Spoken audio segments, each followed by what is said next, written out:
what we typically do with long form D&D content, if you're haven't checked us out long term, we like to do a little recap when the episode starts, or whenever we start our episode, to talk about what happened in the previous episode, just to bring everyone up to speed. And then we like to cut those recaps out, put it as a separate video for people who want to just see the recap. So if that's you, hello, and you want to see the whole discussion on the video, or on the episode, you can check the description and we'll have our breakdown of the episode, including our thoughts, theories, and ideas about what's to come. And we want to know what you think about it too. So make sure you check that out as well. But this was The Wizard, the Witch, and the Wild One, episode 4, In the Drink. And we pick up where we left off, which was Captain Imlis, seemingly this darkened form, encountering something with I keep wanting to say Erika, Erika's character, Ame. Yeah, Ame. And the encounter opens with combat, essentially. And what we've typically done in the past with Critical Role content is we don't necessarily cover every single detail of content because it can get pretty long-winded. But this combat is going to last a couple of rounds, and some things are going to happen that are pretty devastating from the get-go. First of all, Ame is going to try to convince Captain Imlis, like, hey, it's us, like, what's going on? And there's no response whatsoever. It's pretty clear. Brennan signals like, hey, you're not gonna talk your way out of this one. So Ame decides to try to basically roll past Captain Imlis, takes an attack of opportunity, gets hit, I think, for 10 necrotic damage and 4 strength damage, which was loses 4 strength basically, which was a really interesting effect. So her strength stat is reduced by 4, and she immediately goes down unconscious. So we've been asking, what level are these characters? We find out they are level 1. In fact, everyone at the table gives Brennan a hard time of like, Brennan, we are level 1. Like, just making sure we're level 1. And there will be some death saving rolls that do happen. She's going to succeed on the first one, fail on the second one. And there is a moment where Captain Imlis has to decide to try to finish off Ame or go for the rest of the group. And fortunately, the fox companion, the familiar, basically kind of covers Ame's body and sort of tries to, in very sad form, it's kind of like, wake up, Ame, what's going on? And this seems to be enough to deter Captain Imlis from finishing off Ame. Meanwhile, Lou Wilson's character is going to basically try to close the gap. And as he does so, he's going to throw the broom that he was sparring with in the previous episode, argues with Brennan on if he should be proficient with it or not. Brennan finally agrees and is able to crack the shadowy creature for quite a bit of damage. The shadowy creature then, it seems to manipulate shadow in general. Something I couldn't tell if it was not necessarily like a teleportation, but if it somehow used the shadow of itself and the shadow of the ship to get over to Lou. Don't know if you really tracked exactly what was happening there, but begins fighting with Lou's character, and then Aabria's character is basically in both rounds is, hey, she's a wizard, they do damage, that's what they're all about. Basically back-to-back magic missiles that shoot out like diamonds and essentially defeat this shadowy creature. As combat ends, Lou's character is going to do lay on hands. We do get confirmation that he is a paladin, and brings Ame back up, and they begin to talk about what the heck just happened. There are some details that they discover. One is a tattoo on the captain's neck that I think the language was called Ruvian, of the Ruv Empire. And I can't think of Aabria's character's name. Suvi. Suvi, yes. Suvi basically knows this language enough from her studies at the Citadel to know that this means chalice. And the implication of it is that someone who has gone through some kind of ritual to sort of offer themselves up as a vessel to the darkness is the implication. And upon seeing this, Suvi decides to cut the captain's throat, despite the fact that the shadowy figure seems to be gone.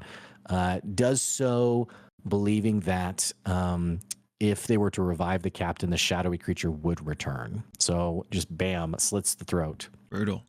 It's around this time that the rest of the ship crew people come up from the deck below to see them standing over their now bloodied and dead captain.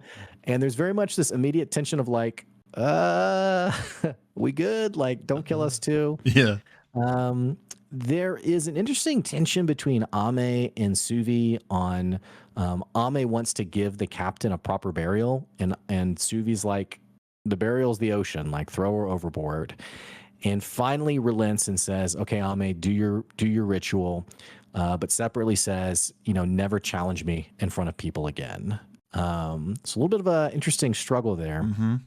Ame does her ritual, which we assume was what she did with Grandmother Rin, right. And the captain's body is turned to ash, which we saw the sort of crematory ashes for Grandmother Rin before. We get confirmation from Brennan that this sort of minus strength effect is a bit of a specialty of this type of shadowy creature that is presumed to be for defeating witches, especially. And in talking to the crew from this, they basically are like, all right, one of you guys, the captain now. And this one older woman steps forward. I think her name was Madge. Yeah, Madge. Captain Madge.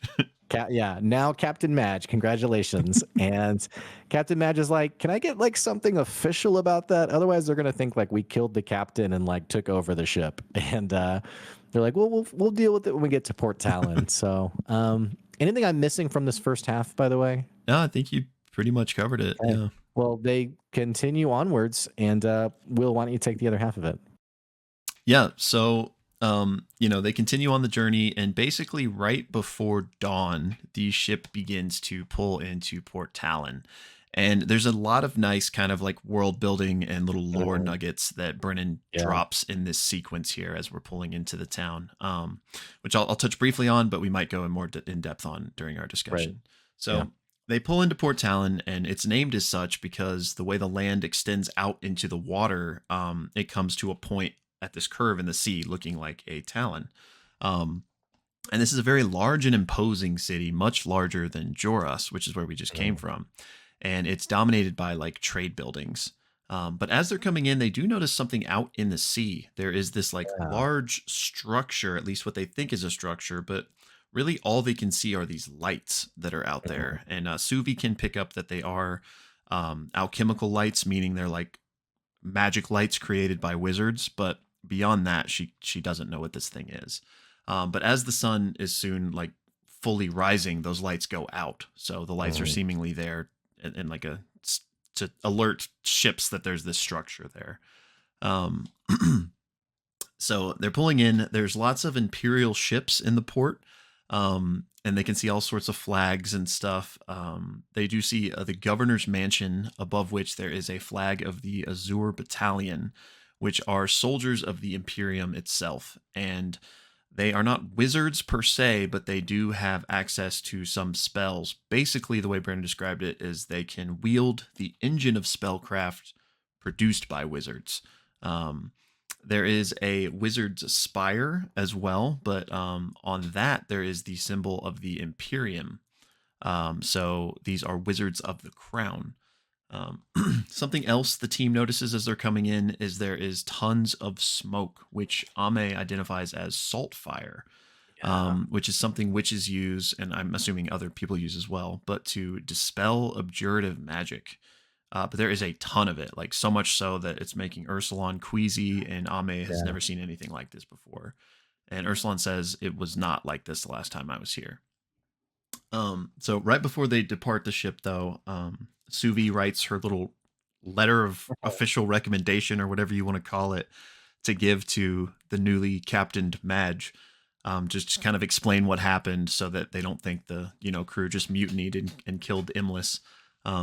So she gives her that, and then she also takes her little lapel pin that she has, and she flips it upside down and repins it to her shirt, which she says signifies that she has spilled blood in defense of the Empire. and she seems kind of like proud of this fact. Yeah. Um, so the crew steps out into Port Talon, and Ursulon basically begins taking them to where he last saw Finley, the hedge mage that they are looking for to retrieve the sword from. As they're traveling, Ame asks, like, hey, how did you lose the sword to begin with? And Ursulon is kind of like ashamed and embarrassed about sharing like these parts of his life where, he really didn't reach up to the standard he has set for himself. And that is they can kind of feel that from him. But he explains that he lost the sword because Finley, this hedge mage, discovered him and found out his secret. That secret being that, he is a wild one and kind of Right. lives in his glamour and keeps that away from people. So Finley found this out and basically blackmailed him. And so Ursulon gave him the sword so that he would keep his secret. Right. And of course, this riles up Ami and Suvi, and they're like, oh, well, we're going to take care of this. And so they make their way, and they eventually come to this door. And you might have to correct me on the exact details here, but one thing as they're making their way to this door, Brennan describes this like massive wall. And I can't tell if the wall is like, if they are not inside the wall or if they are inside the wall and they're just seeing the... I don't know, because I was actually hyper focused on it's like a large black door that they're going up to, and so I was like really like Yeah. trying to figure out like, is there a detail there? So I missed the rest of that, unfortunately. Okay, yeah. So you guys let us know in the comments if you have more specifics here. But Brennan describes this massive wall that is like far taller than even the tallest building in this city. And I think the saltfire smoke is coming from the other side of it. Oh, okay. I actually thought it was like from like the ramparts of the wall. Okay, yeah. So I don't know which one it is actually. If it's behind the wall or if it's like these ramparts of the wall. Oh yeah, I'm not highly confident, but essentially there's a massive wall and it is a conjured wall, which means that like a bunch of wizards got together and created this wall with spellcraft. But it's not too important in the immediate scene here because again they've come to this door and this is where Ursulon last saw Finley, and so they knock on the door. As soon as they do, they hear like a commotion inside and then some glass shattering and then nothing. And so Ursulon starts like yelling for like Finley to let me in. It's good. And there's no response. And so Ame is about to seemingly cast some sort of spell when Suvi just checks the handle and the door is open. So she just opens it. Inside this chamber is just a bunch of like odds and ends. Brennan described it like a rotting museum turned pawn shop. And in the center is a man wearing this patchwork cloak and a wizard's hat, and his mouth is open in horror with a slit throat. Ursulon recognizes this as Finley, and then they can tell that glass shattering was from this window in the room that is now obviously broken, and they realize someone has just made their escape. Mm-hmm. And that is where the episode ends. Once again, episode 4 of The Wizard, the Witch, and the Wild One in the drink. And if you're on the recap video and you want to see our full discussion, a reminder that it will be linked down in the description box below. Woohoo!